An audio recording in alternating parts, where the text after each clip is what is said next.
नमस्कार दोस्तों, स्वागत है आप सबका आपकी बार यूपीएससी पार में। पिछली वीडियो में मैंने कुछ 4 अप्रोच बताई थी: pastel approach, sectoral approach, chronological approach और स्टेक होल्डर अप्रोच। इस वीडियो में बात करने वाला हूँ मैं क्या मैंने कमियाँ देखी अपनी आंसर कॉपी में और क्या मैंने देखा जो टॉपर्स हैं वो कर रहे हैं। मैंने श्रुति मैम हो गई, दिव्या मिश्रा हो गई और ये शक्ति दुबे मैम हो गई और कई सारे और भी वेरियस टॉपर्स, और कई सारे मैं डायरी सीरीज़ देता हूँ उसमें जो टॉपर्स हैं। कुछ चीज़ें हैं यार जो देखी तो समझ में आया तो आपके साथ शेयर कर रहा हूँ। एक कोट है बहुत famous: cost of doing wrong is more than doing nothing, है ना। पिछला मीन्स दिया, कॉस्ट लगी, गलत हुआ, लेकिन कुछ नहीं करने से तो बेहतर था ना। कई सारी लर्निंग आई, अब उन लर्निंग के ऊपर हमें कैसे करना है यार, कैसे इम्प्रूव करना है वो समझना है, क्योंकि अगर सब कर रहे हैं तो हम भी कर सकते हैं। ये बात आपको अपने दिमाग में हमेशा रखनी है।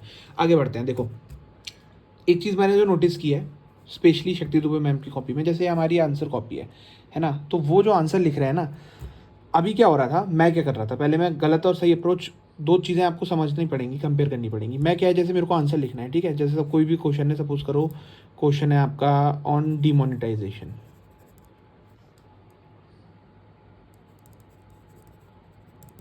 ठीक है। तो मैं अभी क्या कर रहा था डिमोनेटाइजेशन के क्वेश्चन पे, एक सेकंड रुको यार, ये कुछ ना,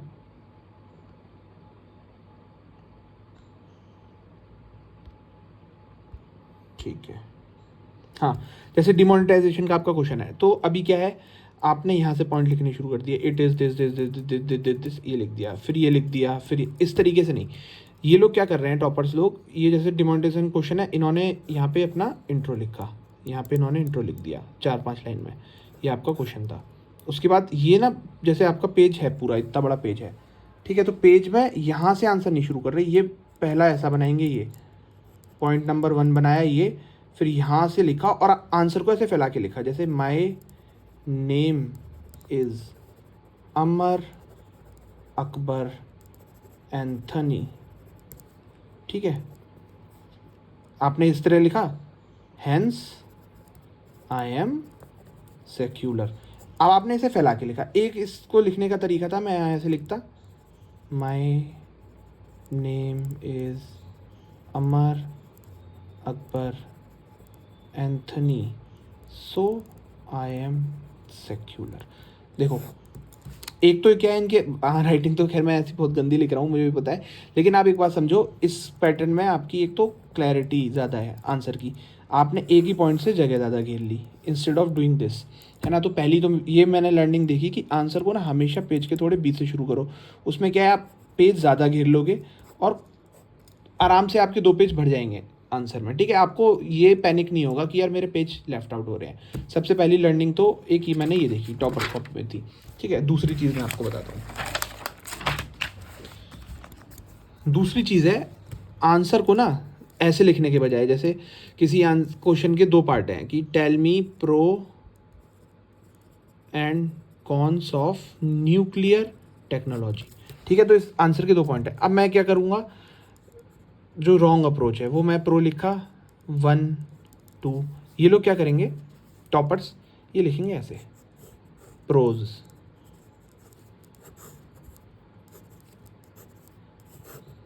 प्रोज में लिख दिए deterrence can be used as fuel, ठीक है, मेडिकल यूजेज, इस तरीके से लिख दिया। फिर यहाँ पे लिख दिया कॉन्स,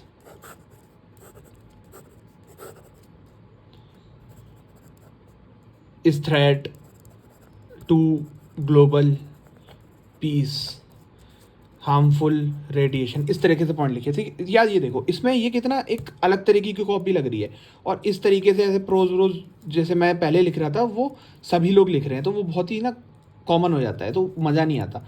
तो जैसे एक ये डायग्राम हो गया, एक आपका डायग्राम हो गया इस तरीके से, आपने यहाँ न्यूक्लियर टेक्नोलॉजी लिखी, इसके ऐसे पॉइंट लिख दिए। एक तो ना थोड़े से कंटेंट में आप पेज ज़्यादा घेर रहे हो, सबसे बड़ी इसमें बेनिफिट ये होता है। एक आपका ये डायग्राम हो गया, हालांकि ये डायग्राम तो बहुत, ये डायग्राम उतना मज़ेदार इसलिए नहीं है, जगह उतनी नहीं घेरता और पॉइंट्स बहुत ही घिच पिच लगते हैं। इस डायग्राम को अच्छे से लिखने के लिए तरीका ये है, ये लिया, ये लिया, ये लिया, ये लिया, इसके बाद इसको ऐसे क्लाउड टाइप बना दिए, ठीक है। इसको भी कर सकते हो, मतलब अलग अलग तरीके के, इस तरीके से आपको किसी भी चीज़ को लिखना है। जैसे आपको ऐसे, आप ऐसे लिख दो न्यूक्लियर टेक्नोलॉजी, फिर आपने लिखा if use wisely, if use for personal interest, फिर आपने कंसिक्वेंस लिख दिए, फिर आपने कंसिक्वेंस लिख दिए। ठीक है कि न्यूक्लियर टेक्नोलॉजी को हमने वाइजली यूज़ किया तो ये है, नहीं तो ये है। तो इस तरह की चीज़ें जब आपके आंसर में होंगी तो आप आंसर जल्दी कंप्लीट कर पाओगे। अब जैसे आप देखो ना, मैंने आपको बताते बताते तुरंत पेज भर दिया 3-4 मिनट में ही। तो इस तरीके से आंसर बहुत जल्दी लिखे जाते हैं। तो टॉपर्स है ना, वो इस तरह की चीज़ बहुत यूज़ कर रहे हैं।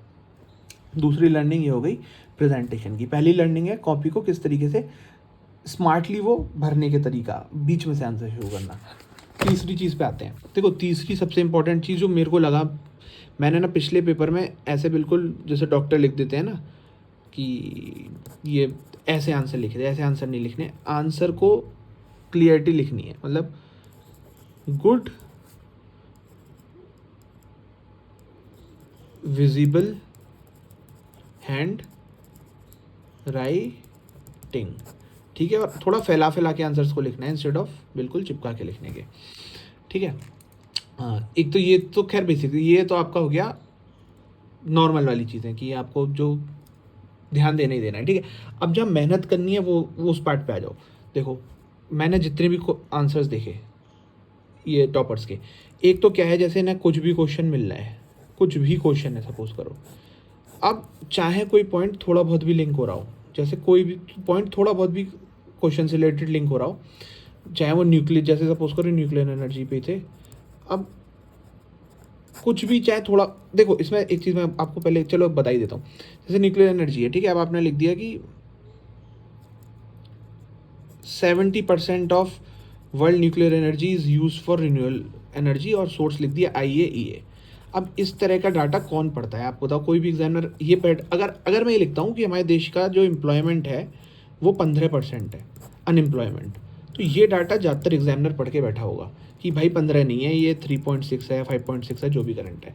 या मैं कोई पॉवर्टी की रैंकिंग बता दी इंडिया की कि इंडिया सेकंड रैंक पे है, तो एग्जामिनर को पता है कि यानी ये सही है गलत है। पर IAEA में 70% यूज़ हम दुनिया के उसका न्यूक्लियर एनर्जी का रिन्यूएबल एनर्जी में कर रहे हैं, तो ये किसी को नहीं पता, और कोई बैठ के वहाँ क्रॉस वेरीफाई भी नहीं करने वाला, क्योंकि ये सुनने में फैक्ट ठीक लग रहा है कि हाँ यार इतना न्यूक्लियर है तो 70% हो सकता है हो ही रहा हो, कौन से न्यूक्लियर वॉर हो रहे हैं, कौन से इतने बॉम्ब बन रहे हैं, इस तरीके से आपको कहीं ना कहीं ब्लफ करना है, ठीक है।